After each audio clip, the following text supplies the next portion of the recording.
Jadi gini, kalau saya punya sisa 100 juta, Iya. saya akan bagi itu jadi 10 peluru. 10 juta, 10 juta, 10 juta, 10 juta, 10 juta, 10 juta. Saya yakin akhir tahun itu jadi 1 miliar.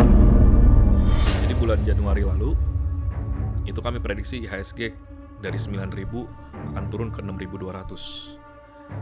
Ternyata kejadian. Masih warning ke teman-teman semua meskipun belum kejadian, bahwa market dunia ini akan crash.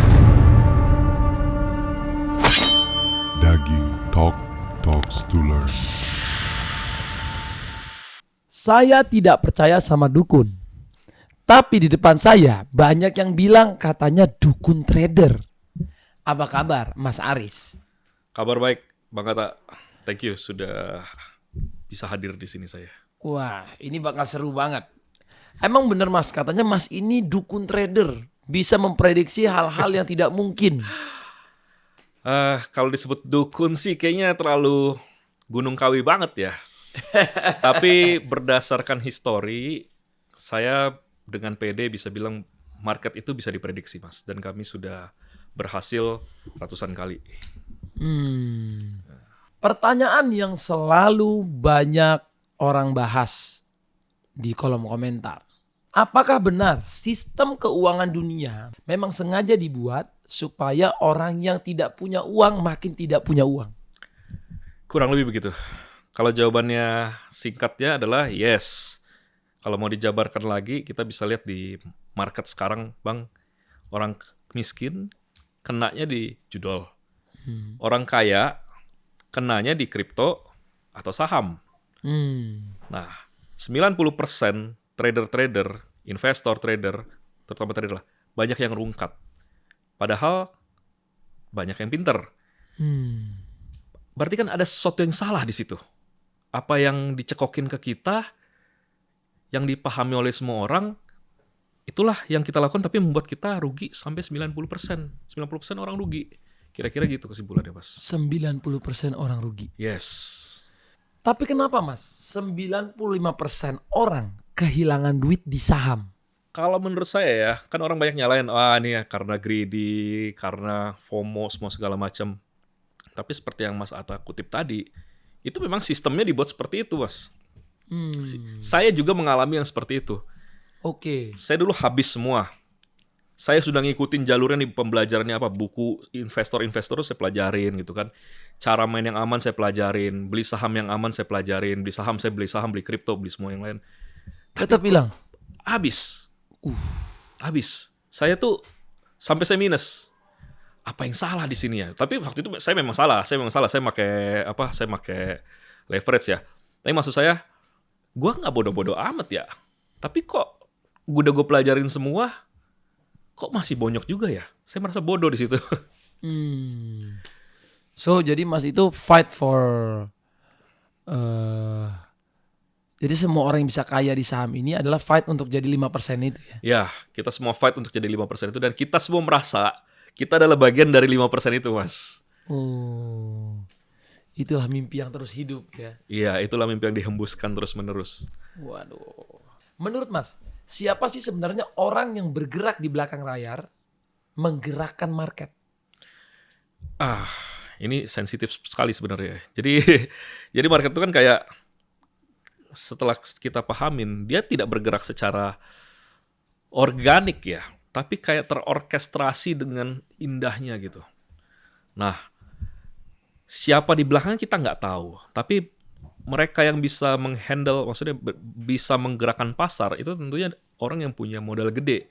Itu hedge fund yang di Amerika sana, di luar negeri sana. Mungkin BlackRock kali ya, mungkin apa, saya juga nggak tahu. Tapi saya yakin semua ini diorkestrasi, Mas. Kalau Mas percaya nggak kalau bandar itu benar-benar ada di dunia saham? Percaya saya. Percaya. Saya amat sangat percaya dan saya berterima kasih adanya bandar. Kalau bandar tidak ada, saham nggak bakal bergerak, Mas. Saham nggak bakal bergerak. Perannya penting buat kita. Kita tidak, kan banyak orang ngata-ngatain kan, wah bandar jahat gini. Enggak, kalau nggak ada dia kita nggak menarik. Industri keuangan ini nggak menarik. Nah, saya percaya adanya bandar dan saya sangat mengapresiasi peran dan fungsi dari bandar tersebut. Market maker lah istilahnya kan. Oke. Apakah ada bandar yang Mas kenal? Saya sih tidak mengenal ya, saya tidak mengenal bandar, tapi saya ada pengalaman untuk berinteraksi dengan bandar. Jadi tahu dari mana. Jadi saya sebenarnya punya ya kenalan lah, saya ada kenalan gitu kan. Saya ada kenalan untuk bandar saham kecil. Nah, itu kita tahu, oh ini digerakin ya, oh ini digerakin. Oh bisa ya diatur kayak gini. Itu yang kecil. Yang besar, saya juga kenal tidak, tapi pernah berinteraksi gitu kan. Dan menikmati pergerakan dia. Melalui informasi gitu kan. Oh, di situ saya baru sadar. Gila, kita belajar setengah mati. Semua tinggal sama mereka diatur-atur. Kayak gitu Mas Ata. Nah, menurut Mas, ini kan kalau kita baca berita, kan berita ini banyak ya. Yes. Apakah berita itu banyak dibuat untuk menjebak retail?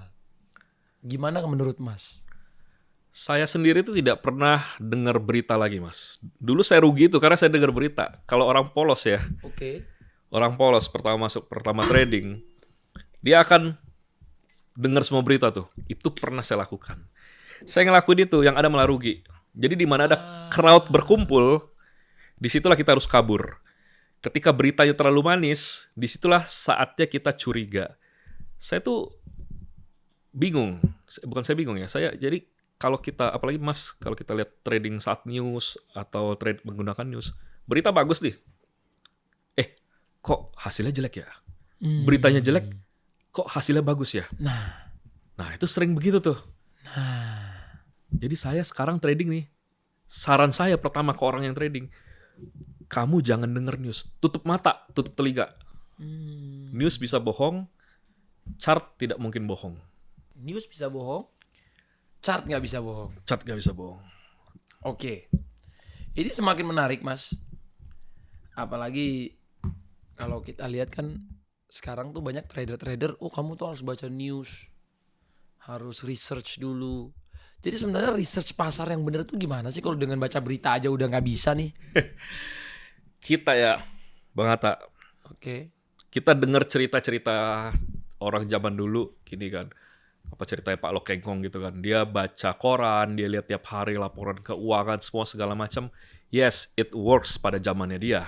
Oke. Kalau sekarang, di zaman kita kan sepertinya itu berkah ya. Kita ngeklik apa, ada. Semua Betul. ada, semua ada. Nah, kalau semua ada gitu, berarti semua bisa kaya ya dengan news gitu kan. Tapi kan yang terjadi malah enggak. Betul. Nah, sebenarnya apa yang kita butuhkan, gini, pertradingan zaman sekarang yang saya lihat ya, itu beda dengan zaman dulu. Kalau zaman dulu, trader retailnya dikit, dia baca tuh, dia cari informasi susah tuh, dapatlah dia di situ. Kalau sekarang trader retailnya banyak, market maker punya kepentingan nih. Gila, ini sebanyak ini mau duit dari kita semua nih. Kita harus lebih pintar dari mereka. Nah, banyak yang tergocek di situ. Jadi kalau misalnya, maaf ya teman-teman ya, saya dulu juga fundamentalis. Saya selain baca news, saya lihat laporan keuangan, lihat prospektus perusahaan. Tapi saya rasa it doesn't work. Kenapa? Contoh Mas, laporan keuangan yang kita baca sekarang di saham. Itu kan laporan keuangan 3 bulan yang lalu. Nah, kita gunakan sekarang untuk memprediksi, gue beli deh sekarang, kayak gitu kan. Padahal itu masa lalu. Nah, yang benar-benar penting fundamental dari perusahaan itu yang kita tidak ketahui, Mas. Itulah yang emasnya. Yang goldnya di situ. Contoh misalnya, perusahaan A nih, dia akan mengakuisisi B dan dia akan right issue apa-apa. Nah, informasi itulah yang penting. Tapi kan kita sebagai retail nggak tahu itu gitu loh. Nah, padahal itulah yang kita pentingin sekarang, bukan kita mengumbek-umbek ibaratnya laporan keuangannya semua segala macam. Itu yang penting, tapi tidak efektif kalau kita pengen sukses di pasar, di market lah. Ini mungkin pertanyaan ini agak sedikit kontroversial. Menurut Mas, bener nggak sih orang-orang yang sukses di dunia saham, majority mereka ini punya link orang dalam? Setuju. Setuju lagi. Setuju. Hidup ordal. Iya, hidup ordal. Jadi bener ya? Benar, karena saya merasakan.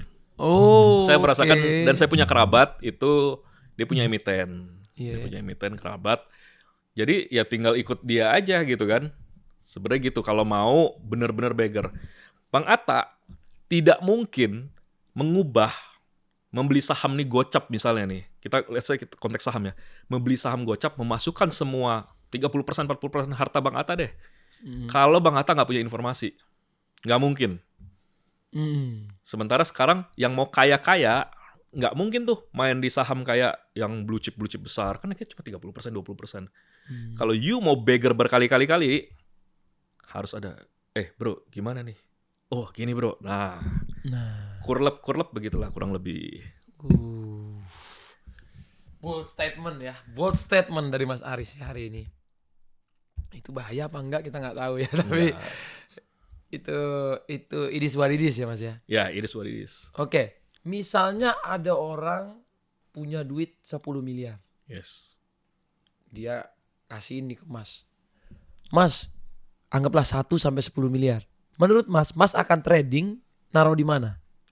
Apa Bitcoin, emas, saham, properti, atau tetap di cash?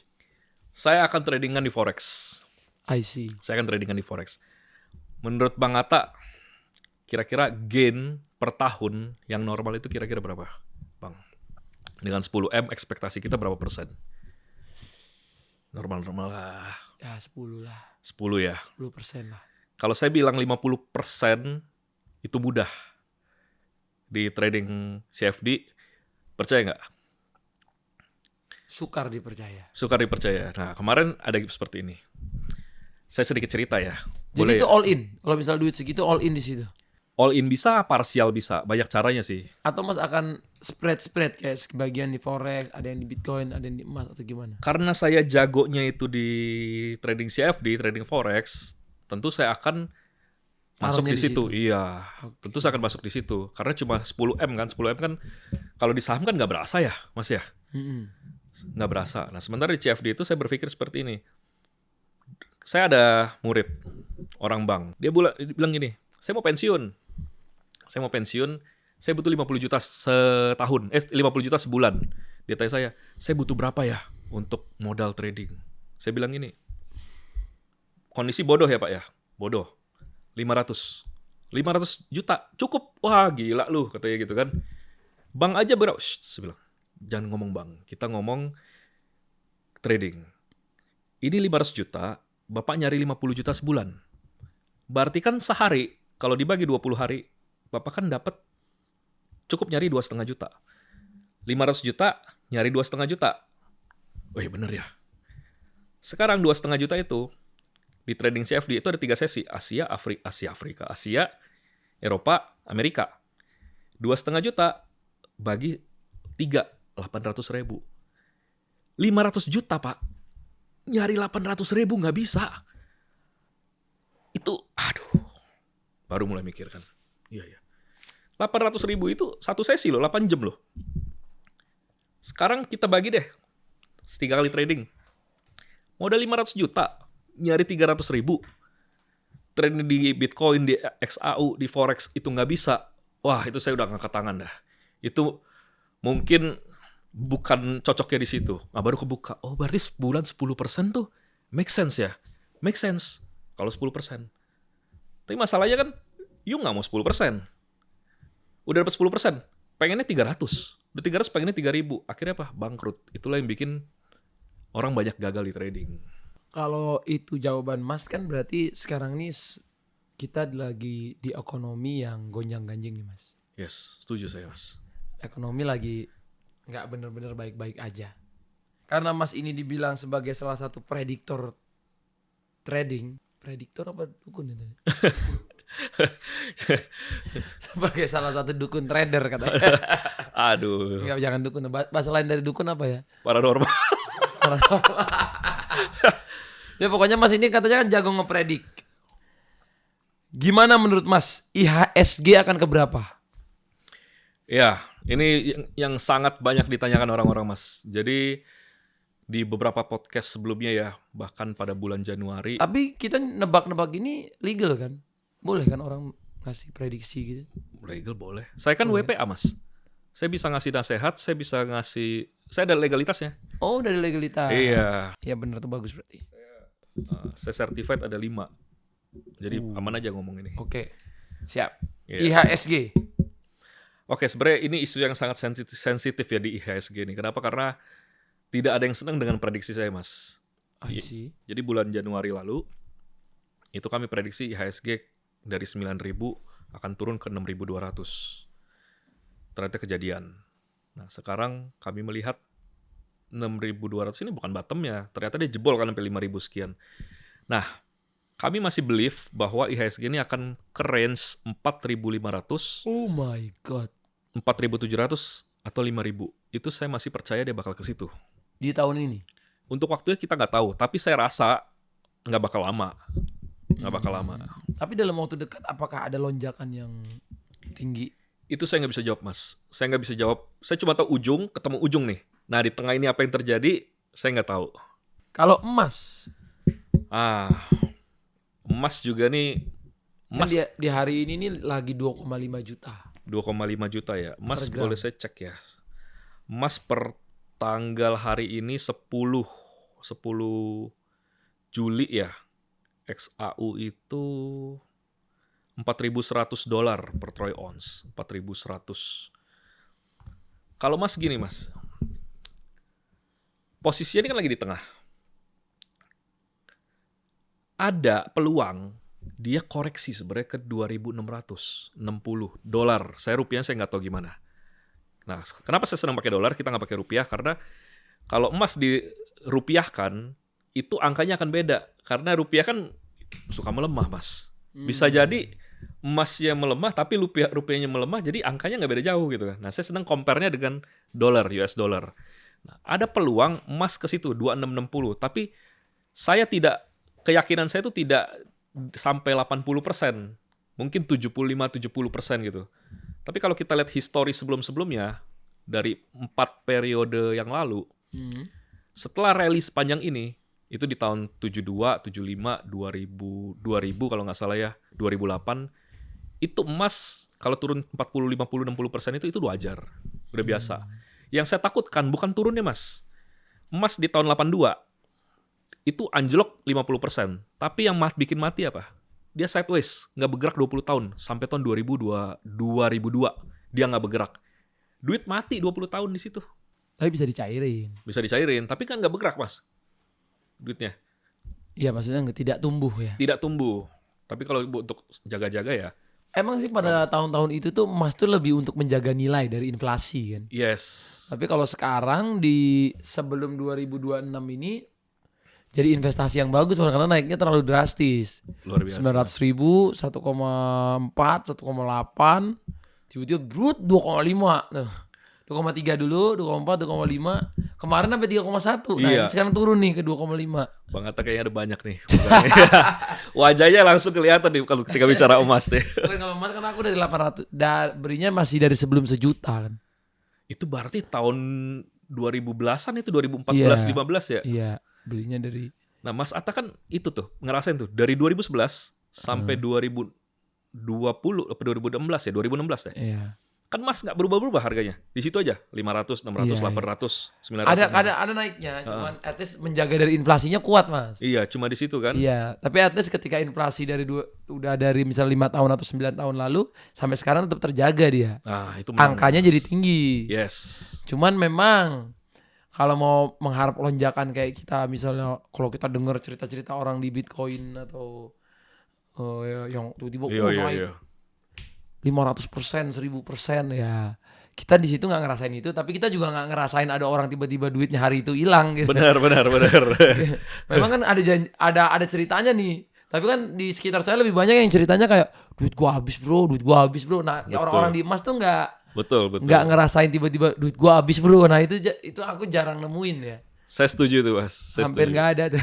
Saya setuju. Itu yang konvensional yang sebenarnya paling aman dari zaman Firaun ya. Ya, dari Tapi saya pernah bodoh loh. Saya punya emas simpen 2011. Bang Atta, semua harta saya beli emas kan. Dia sideways tuh sampai 2020 kan. Saya bilang, gila kok untungnya cuma 100% ya?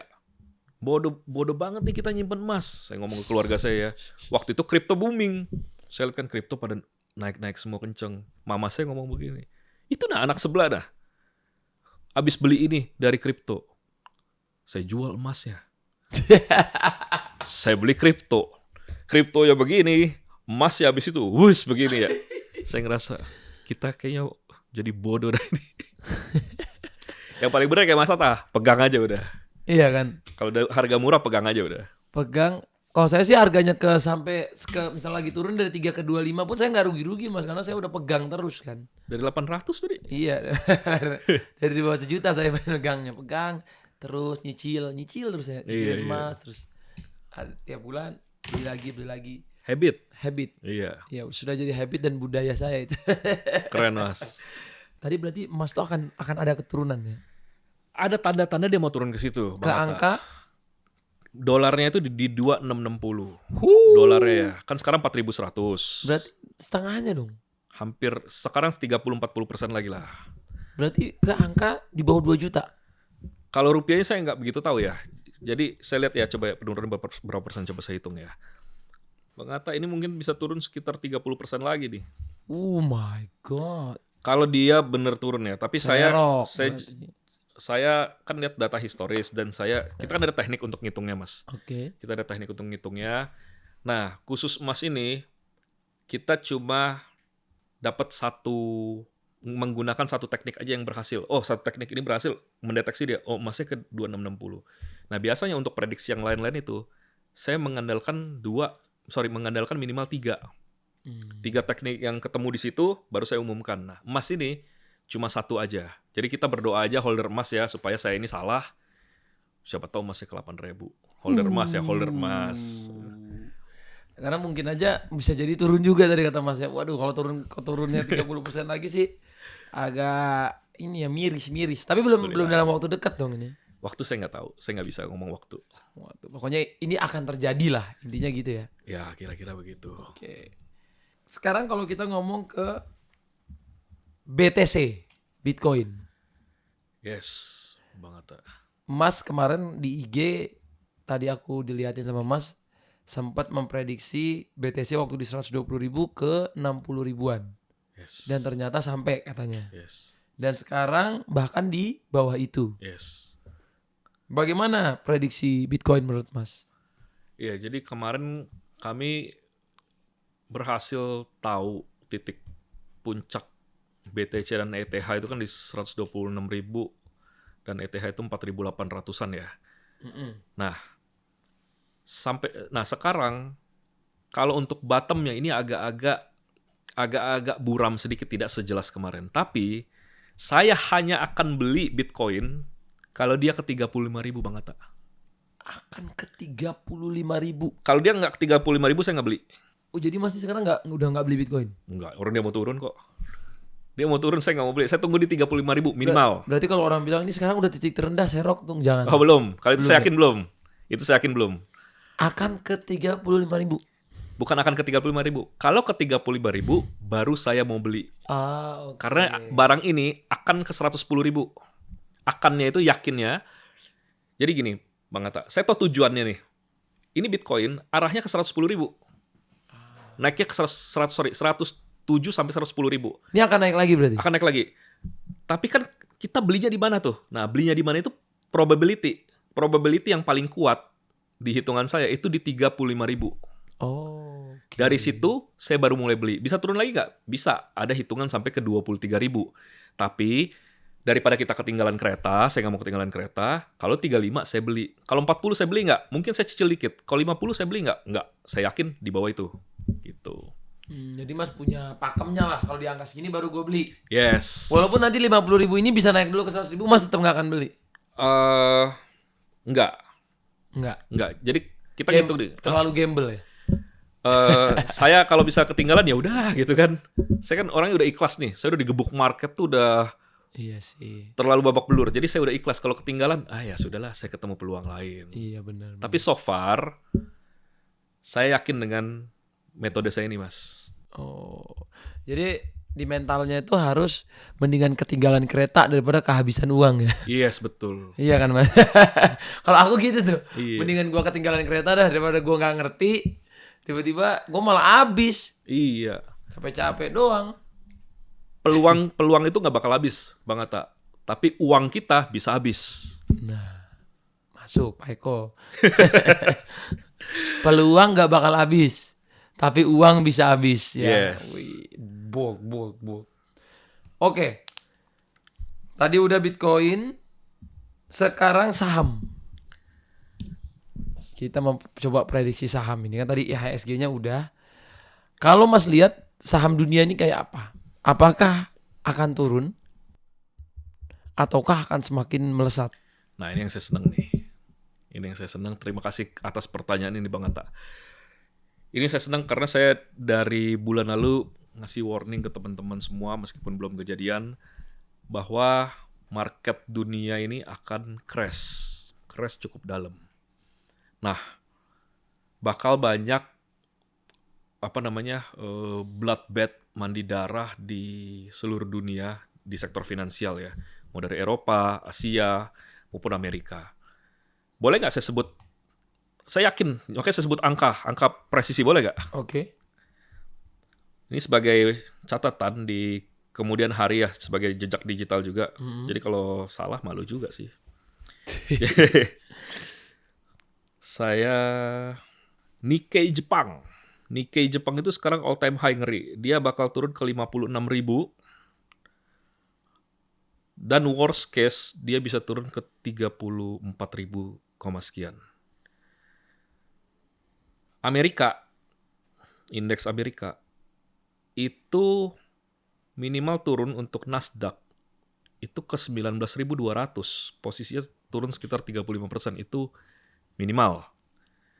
S&P 500 itu akan turun ke 5.500 atau setara sekitar mungkin 27%-an ya, minimal.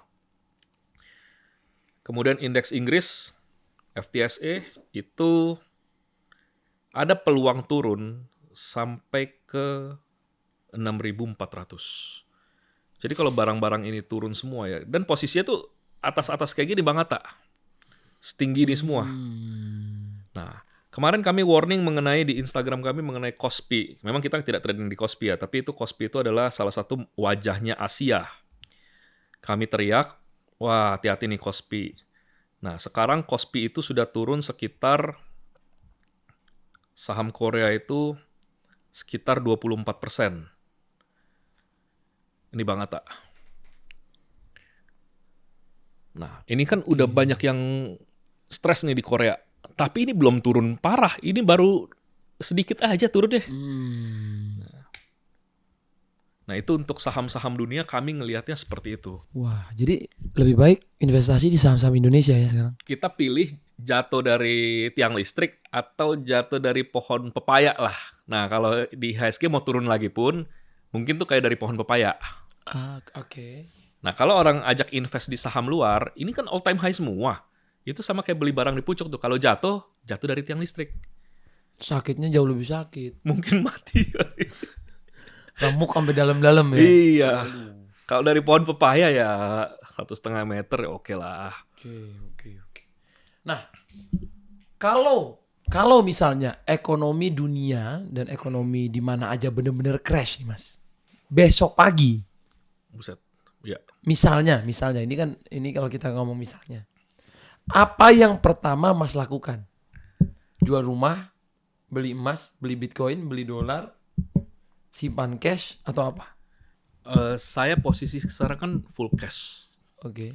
Full cash, saya nunggu semua harga murah. Saya sebenarnya lagi ngelakuin short sell, Mas. Jadi kalau orang forex itu kan bisa nge-sell kan, kayak Michael Burry itu yang film Big Short, dia bisa nge-sell. Nah, rencana saya kalau semua ini turun, tentunya saya akan melirik IHSG, Mas. Karena IHSG ini jatuhnya udah keterlaluan ya. Katanya kan terburuk di dunia gitu kan. Tapi saya yakin ini balik lagi. Nah, harga-harga murah seperti ini adalah peluang. Jangan sampai kita nggak punya uang ketika ada peluang. Nah, kebetulan saya full power nih. Saya akan hajar saham-saham IHSG. Pasti balik, Mas. Nanti saya info-info Bang Atta lah. Kita sama-sama nge-buy.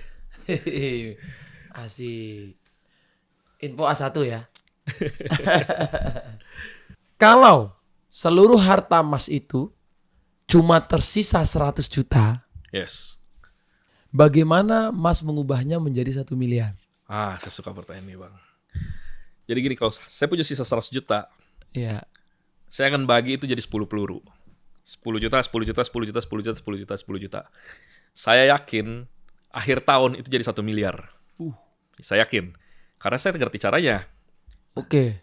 10 juta itu akan saya tradingkan. Jadi saya bisa trading itu risk to rewardnya bisa 1:10 loh Bang Atta. 1:10. Jadi kalau resikonya 10 juta hilang, dia bisa gain dapat 100 juta. Nah, peluru saya pertama nih, saya akan pakai nih. Let's say gagal. Peluru kedua saya, misalnya let's say gagal. Peluru ketiga saya misalnya dapetin 100 juta. 100 juta itu, saya akan tembak lagi. Saya akan trading, mungkin saya akan tunggu momennya 3 bulan, 2 bulan. Saya akan nyari yang 200%. Semakin gede duit saya nanti, ketika duit saya udah sampai 300 juta, semakin kecil yang saya kejar. Jadi peluru saya tadi udah dari 10 juta, misalnya let's say jadi 100 jadi 400 saya tidak ngincar jadi 4 miliar, enggak. 400 saya ubah jadi 800. Kan nambah 400 tuh gampang, nggak susah. Kali 2 doang. Nah kalau udah 800 nih nyari 1M, wah itu apa ya? Tidak susah lah. Tidak susah. Jadi Mas itu akan taruh di 10 source gitu ya? Yes. Oke, jadi memang nggak akan berhasil semuanya, tapi kalau ada satu berhasil langsung pecah telur. Langsung gitu. pecah telur. Langsung bisa nafas lagi kita, Bang. Oke, oh gitu ya. Karena saya pernah melakukannya. Saya sudah berhasil melakukannya. Berat juga tuh kalau 10-10-nya gagal. Saya dulu 10 itu gagalnya sampai 7, Bang. Sisa 3. Dari 10 nih, 7 gagal. 7 gagal. Nah, pas di 3 ini saya baru nemu ilmunya. Oh, begini cara mainnya. Sekarang dari 3 ini, udah beranak nih jadi puluhan ribu. Karena saya sudah melakukannya, jadi saya berani ngomongnya gitu. Nah, ilmu yang Mas dapat ini, apakah ada di sekolah? Enggak, Bang. Enggak ada. Jadi ilmu yang saya pakai ini saya tidak temuin di mana-mana. Saya ketemunya juga nggak sengaja. Bukan saya ketemu ya. Saya diketemukan. Saya nggak berani ngomong saya ketemu gitu kan. Seolah-olah saya yang begini. Saya beruntung nggak sengaja ketemu ilmu ini yang akhirnya bisa membuat saya recover dari kerugian saya dan bisa itu prediksi berbagai macam market. Nggak ada di sekolah, nggak ada, Bang. Trader yang sukses itu dia nemu formula dia sendiri ketika dia lagi trading. Saya yakin itu. Berarti semuanya otodidak ya? Semua otodidak. Berarti dia ilmunya itu gara-gara dia berbuat aja terus ya? Iya. Bikin aja terus ya? Coba aja terus ya? Coba terus. Nanti ketemu satu. Ketika sudah ketemu satu, waduh, duit kayak metik, Mas. Nah, menurut Mas, apa kesalahan finansial terbesar orang Indonesia? Orang Indonesia satu tidak bisa diem. Tidak bisa lihat duit nganggur. Kalau ada duit nganggur, dia akan berpikir bahwa, wah ini kita harus melakukan begini gitu kan. Pengen duitnya bekerja untuk dia. Even orang itu punya duit cuma sedikit, ini duit harus bekerja untuk kita nih. Ya lu mendingan jadiin modal usaha deh daripada cuma 30-40 juta di tradingin gitu kan. Itu satu. Kedua, satu tidak bisa diam. Kedua, itu FOMO. FOMO, akhirnya mereka all in. Anak muda sampai sekarang ya, Bang ya, itu kecanduan all in cacing-cacing naga-naga nih. Waduh, bahaya itu. Tapi saya pengen tanya Bang Atta ya, sepenglihatan saya nih dari semua teman-teman trader nih, yang cacing-cacing naga-naga gitu ya, kebanyakan ya Bang ya, itu jadi cacing semua. Kondisi sekarang. Nah, saya belum pernah lihat nih, success story 10 orang aja yang cacing jadi naga. Mungkin dia jadi naga, Bang. Mungkin dia jadi naga. Pernah. 2-3 bulan mungkin. Tapi balik lagi jadi cacing. Nah, makanya saya itu agak miris ketika melihat teman-teman apalagi anak muda sekarang gitu kan, banyak tuh yang bikin konten, saya akan merubah duit 2 juta saya menjadi 1 triliun dalam waktu sekian tahun. Wah, gila, anak kecil otaknya kok udah begitu ya? Itu yang terjadi. Dan itu nggak akan terjadi. 2 juta jadi 1 triliun. Gak bakal terjadi. Wah, ngeri juga ya kayak gitu. Kan sering kan lihat konten gitu kan, Bang. Benar. Wah. Ini orang yang sukses sama orang yang belum sukses ya. Kalau saya kasih pertanyaan, orang sukses versus orang yang belum sukses. Iya. Kalau Mas Aris duduk 5 menit, lihat isi keranjang belanja seseorang. Iya. Apakah Mas Aris bisa menebak masa depan dia? Kayaknya nggak bisa, Bang. Nggak bisa. Nggak bisa. Tapi kalau menurut Mas, kalau misalnya ada sama-sama ada keranjang, Yes. orang sukses dia akan beli apa, dan orang yang belum sukses akan beli apa? Orang sukses akan beli apa yang dia butuhkan. Orang yang tidak sukses biasa dia akan beli apa yang dia pengen. Bukan kebutuhan dia tapi dia pengen.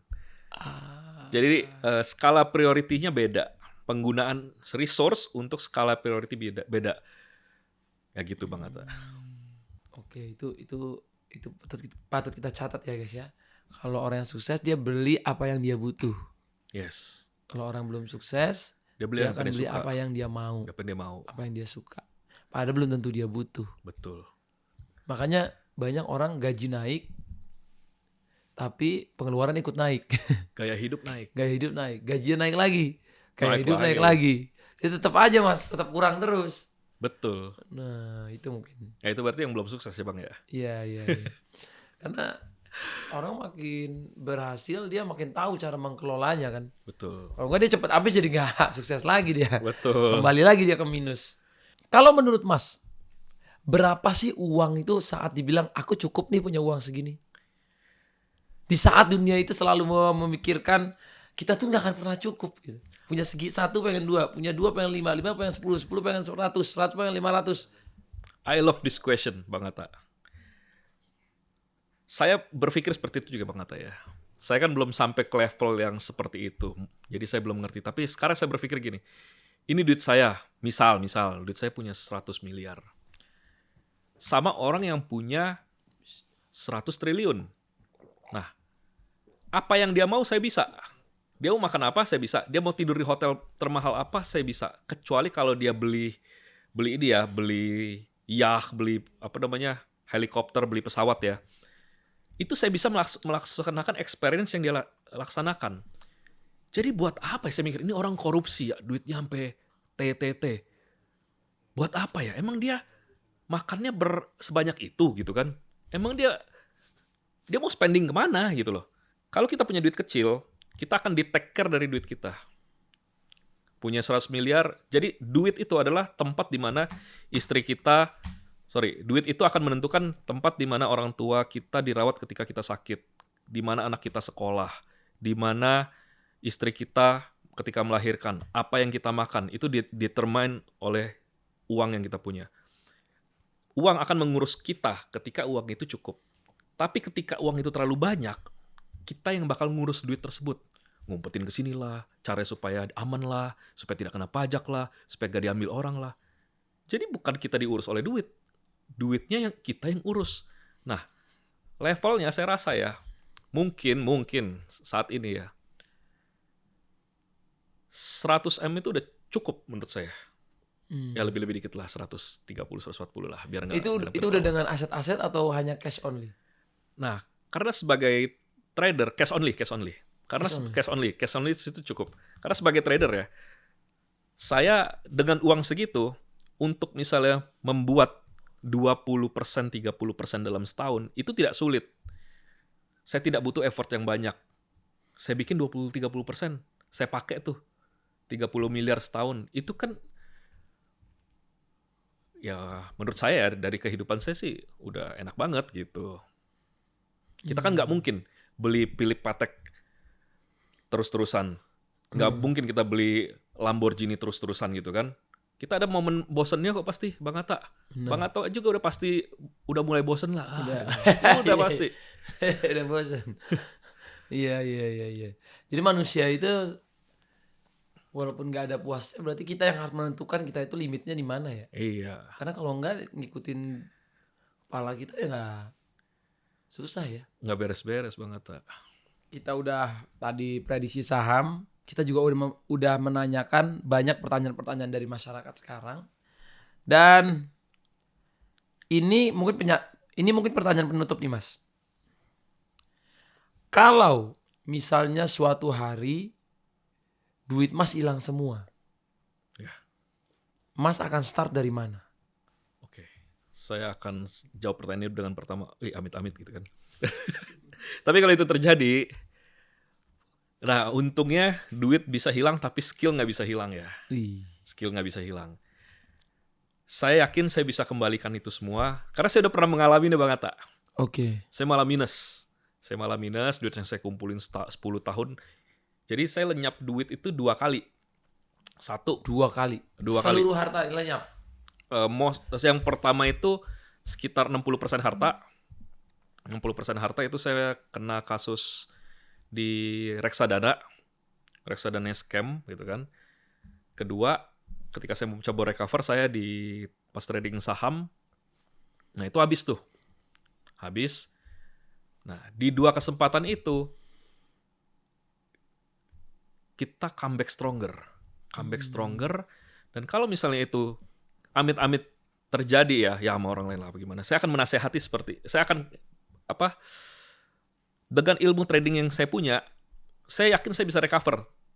Cuma masalahnya berapa lama saya recover gitu kan. Nah, saya recover dari kejadian yang lalu itu 2 tahun. Jadi dalam 2 tahun baru saya bisa recover. Nah, jadi apa yang akan saya lakukan? Saya lakukan dengan trading. Saya mungkin akan minjem duit, saya akan hubungin Bang Atta kali. Bang, boleh nggak? Jadi saya balikin, Bang. Tapi mungkin karena orangnya udah trusted, punya skill, pasti orang mau aja kan Mas ya. Ya, Karena bisa. ngerasa dia punya skill nih dan udah ada track record gitu kan. Iya, betul. Mungkin poinnya yang aku dapat, kalau mau jadi sukses itu, bukan kalau mau jadi sukses sih. Kalau yang aku lihat dari Mas ya. Mas kan udah 2 kali gagal, tapi tetap percaya, coba lagi dan akhirnya bisa berhasil lagi gitu kan. Iya, Jadi yang aku lihat, orang sukses tidak selalu mengambil keputusan dengan benar. betul. Tapi mereka belajar membuat keputusan yang dia ambil agar menjadi lebih benar. Luar biasa. Kalau yang aku lihat, karena banyak aku ketemu orang berhasil itu semuanya berjatuhnya berkali-kali. Berarti kan keputusan dia nggak selalu benar juga. Iya. Dia tetap human, tetap manusia biasa yang akan salah gitu. Tapi mereka itu belajarnya lebih dalam lagi ketika mereka lagi salah. Bener. Jangan sampai jatuh nggak belajar apa-apa. Itu pasti jatuh lagi. Itu pasti jatuh lagi. Jatuh ke lubang yang sama lagi. Iya. Wow, seru banget guys. Mungkin terakhir Mas bisa kasih tips buat anak-anak muda yang lagi nonton. Apa skill dasar yang mereka harus punya agar bisa berhasil? Bukan hanya di industri saham, tapi di segala macam industri. Apa mentalitas yang mereka harus punya? Jadi Bang Atta, saya nih kita kan milenial. Saya udah mau 40 ya. Saya tidak suka melihat dan tidak setuju melihat anak muda itu sukses terlalu cepat. Umur 21, di bawah 25 sudah punya supercar mansion. Karena itu hanya akan membangkitkan egonya saja. Nah, sekarang kalau anak muda, saya sarankan memang harus kerja sama orang atau bisnis di saat mudanya. Nggak apa-apa dia susah, maksudnya dia struggling di situ. Karena sepanjang perjalanan dia akan belajar sopan santun, dia akan belajar etika, dia akan belajar marketing, dia akan belajar caranya memanage keuangan, dia akan belajar caranya semua banyak lah di perjalanan itu. Nah, ketika dia sudah oke nih, jadi orang nih, dia megang duit, itu jadi a good guy gitu loh, a better guy gitu. Dibanding dari orang yang nol, sekarang kan banyak nih yang berpikir bahwa akan jadi miliuner dalam semalam melalui kripto gitu kan, melalui jackpot trading. Nah, ketika orang bocil umur 19, 18, jackpot lah, dia dapat $2 juta. Itu hidupnya rusak.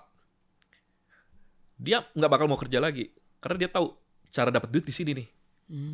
Kali itu dia jackpot, apakah dia bisa ulangin lagi? Belum tentu kan? Nah, yang ada malah ego. Yang kita lihat kan sekarang begitu. Orang terlalu sukses terlalu cepat, ego, flexing di mana-mana, semua segala macam. Nah, saya nggak suka. Jadi, better anak muda sekarang skill, belajar nurutin instruksi, belajar dari senior melalui pekerjaan atau melalui bisnis gitu kan. Nah, itu akan membuat Anda jadi orang yang baik. Anda akan punya skill untuk nanti ngapain aja. Nah yang mau dapat insight terbaru, kadang saya suka bagikan itu insight market atau misalnya psikologi market, nggak cuma trading ya, tapi mengenai kehidupan sehari-hari juga, itu saya taruh di IG saya Bang Atta. Kalau diizinkan, boleh dicantumkan. Itu dia. Terima kasih banyak Mas Aris. Semoga sukses selalu. Thank you Bang Atta. Semoga bisa terus memberikan edukasi juga buat teman-teman di luar sana. Dan semoga bisa jadi mentor yang baik juga kepada teman-teman yang sekarang mengikuti Mas juga. Thank you. Bang Atta. Sehat selalu, berkah selalu. Salam sama orang-orang di rumah. Assalamualaikum warahmatullahi wabarakatuh. God bless.